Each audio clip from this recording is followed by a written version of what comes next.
Всем привет! Снимаю, как стучит рулевая колонка. Может, кто-то, у кого-то тоже так стучит, и кто-то в курсе и не в курсе, что делать. Стучит она вот так вот.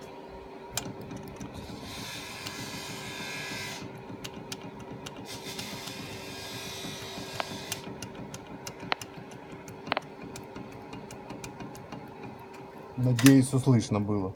А вот стоит подшипник, который в этом во всем замешан.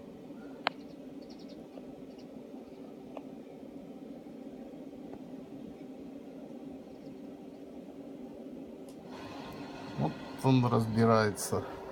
Так, стакан чистый, лёдка чистая. Усики его держат и вытягивается. Вот на этом пока все.